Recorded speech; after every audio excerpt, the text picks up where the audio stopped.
On September 21st, 2010, a community stood still, waiting to know the extent of the violence that transpired inside Socastee High School.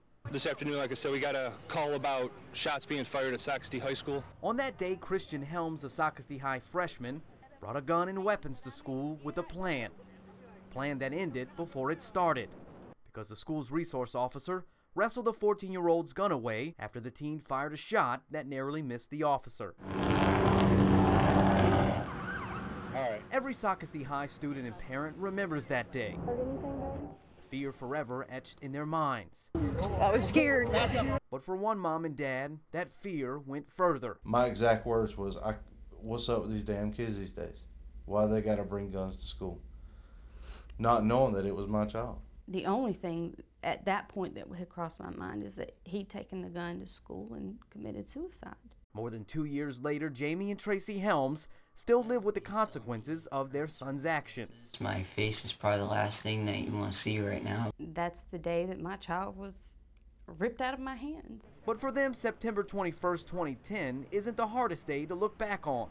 Their toughest days to remember are the ones Christian spent getting belittled and bullied by others. Christian, in elementary school, it started with the name calling, calling him a leprechaun, asking him where his pot of gold was, making fun of him because he had red hair or because his voice squeaked. General picking on, still a form of bullying, but not nearly what he went through in middle school. Middle school is where the problem was. That transition into middle school is something that Christian wrote about in his journals. He wrote about the changes of names and faces, but one thing for Christian didn't change. The bullying stood. These boys continuously hit him, threw things at him, stuck gum and suckers in his hair.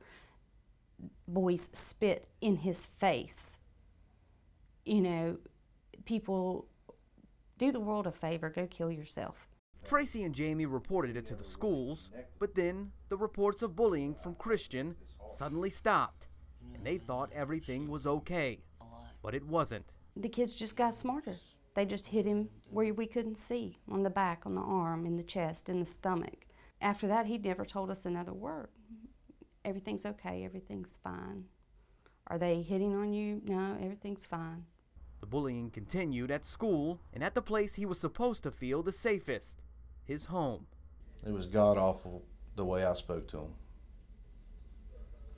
If he didn't feel safe at school, then he'd come home and probably didn't feel safe at home. I mean, I feel that I'm just as guilty as the bullies. I failed as a father. And that pushed Christian to the edge.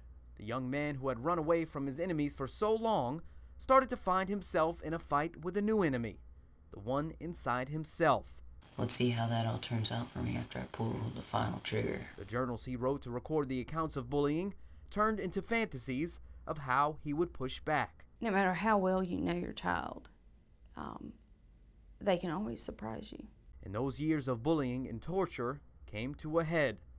I just stole the revolver. This is what you got. A high school shooter. The severely troubled young man who carried years of torment wanted revenge. Revenge that was halted by the act of school resource officer Eric Carney. I still think about Officer Carney every day. He saved Christian. Christian's got a good heart. His mind was in the wrong place. His good heart turned cold, and that's why Jamie and Traci are speaking out against bullying. Kids can hide emotional things from you. Kids can hide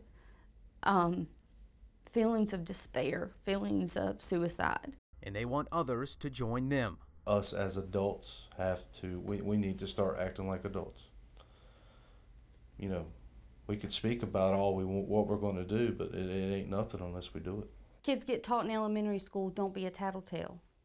And it gets so ingrained sometimes that kids just don't realize that what they see is something that somebody else is laughing about, or is, you know, other things that, you know, would maybe make them angry, could be very emotionally disturbing for others. And they also want the schools to learn the importance of taking reports of bullying seriously. It does stop at the parents, but at 6 to 7 hours out of the day, your school has control of your child.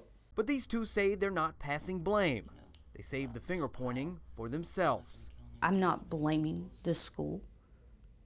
I am saying that the bullying caused Christian's mental issues and his illness, and I am saying that that caused his writings, but I do not take the blame off anybody or push the blame on anybody except Christian for what he did in Officer Carney's office. They want other parents to see the signs before they find themselves in their position. Any advice that I can give to a father, you know, break down these tough walls as a dad and just tell your child that you love them. And now I know that it means a lot. Becoming very withdrawn, wanting to stay in your room, making derogatory comments about themselves, a change if they've been a pretty happy child. Now these two parents who have trouble forgetting It's hard. want everyone to remember their son who took a community hostage and is now paying for the bullying that took over his life. There's not any light at the end of the tunnel regarding this, but if we can all make improvements, then that's what we're going to strive for.